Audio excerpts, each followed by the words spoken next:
মধ্যপ্রাচ্য জুড়ে আবারও বাড়ছে নতুন মাত্রার উত্তেজনা। বিরতির শেষে ফের যুদ্ধের দামামা বাজতে শুরু করেছে ওই অঞ্চলে।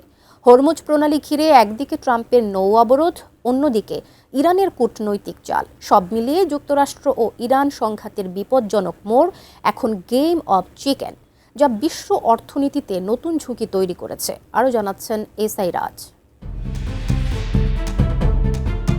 পাকিস্তানের ইসলামাবাদে গত রোববার টানা ২১ ঘণ্টার বৈঠকের পরও কোনো সমঝোতা হয়নি যুক্তরাষ্ট্র ও ইরানের। মার্কিন ভাইস প্রেসিডেন্ট জেডি ভ্যান্স ও ইরানের শীর্ষ প্রতিনিধি মোহাম্মদ বাঘের গালিবাফের আলোচনায় প্রধান অচলাবস্থা তৈরি হয় ইরানের পারমাণবিক কর্মসূচি ও হরমুজ প্রণালীর নিয়ন্ত্রণ প্রশ্নে। বৈঠক ব্যর্থ হওয়ার পরপরই মার্কিন প্রেসিডেন্ট ডোনাল্ড ট্রাম্প ইরানের প্রধান বন্দরগুলোতে নৌ অবরোধের নির্দেশ দেন, যা সোমবার থেকে কার্যকর হয়েছে। এমন অবস্থায় বলা হচ্ছে, যুক্তরাষ্ট্র ও ইরানের মধ্যকার দীর্ঘদিনের এই বৈরিতা এখন এক বিপজ্জনক স্নায়ুযুদ্ধের পর্যায়ে পৌঁছেছে। কূটনৈতিক সমঝোতার সব পথ আপাতত বন্ধ হওয়ায় এই দুই দেশ এমন এক সংঘাতময় অবস্থানে দাঁড়িয়েছে, যাকে বিশ্লেষকরা বলছেন গেম অব চিকেন, যেখানে কেউই আগে পিছু হটতে চাইছে না, অথচ সংঘর্ষের ঝুঁকি ক্রমেই বাড়ছে। এমন সংবাদ জানিয়েছে সংবাদ মাধ্যম CNN। নতুন বাংলাদেশ গড়তে এলো জুলফিকার স্টিল। জুলফিকার স্টিল। মার্কিন সেন্ট্রাল কমান্ড জানিয়েছে, এ অবরোধের আওতায় ইরানের বন্দরগামী ও বন্দর ত্যাগী সব জাহাজকে তল্লাশি ও নিয়ন্ত্রণ করা হবে। ইতিমধ্যে অন্তত ৬টি বাণিজ্যিক জাহাজকে ফিরিয়ে দেওয়া হয়েছে। তবে ইরানি বন্দরের মধ্যে চলাচলকারী জাহাজের জন্য হরমুজ প্রণালী পুরোপুরি বন্ধ করা হয়নি। বিশ্ব অর্থনীতিতে এর প্রভাব ইতোমধ্যেই স্পষ্ট।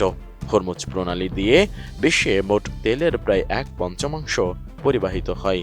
অবরোধ শুরুর পর আন্তর্জাতিক বাজারে অপরিশোধিত তেলের দাম দ্রুতই বেড়েছে।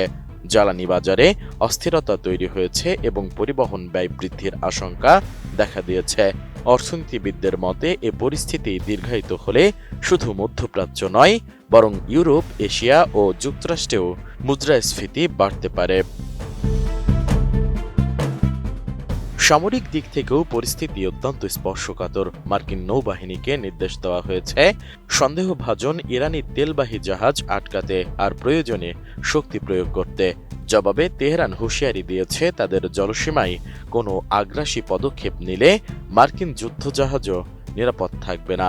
পারস্য উপসাগরে ইরানের মাইন, দ্রুতগামী নৌযান ও ড্রোন মোতায়েনের সম্ভাবনা নতুন উদ্বেগ তৈরি করেছে। বিশ্লেষকদের মতে, এ পরিস্থিতি এখন এমন এক পর্যায়ে পৌঁছেছে যেখানে কোনো পক্ষই আপোষকে দুর্বলতা হিসেবে দেখাতে চাইছে না। কিন্তু এ গেম অব চিকেনে ভুল হিসাব বা সামান্য উস্কানিও পূর্ণাঙ্গ আঞ্চলিক যুদ্ধে রূপ নিতে পারে। এদিকে জাতিসংঘ মহাসচিব অ্যান্তোনিও গুতেরেস উভয় পক্ষকে সামরিক পথ থেকে সরে এসে কূটনৈতিক আলোচনায় ফেরার আহ্বান জানিয়েছেন। তবে বাস্তবতা বলছে, আপাতত কেউই ছাড় দিতে প্রস্তুত নয়। ফলে প্রশ্ন এখন একটাই, কে আগে পিছু হটবে, আর ততদিনে বিশ্ব অর্থনীতি কতটাই বা ক্ষতিগ্রস্ত হবে। এসআই রাজ, এটিএন নিউজ।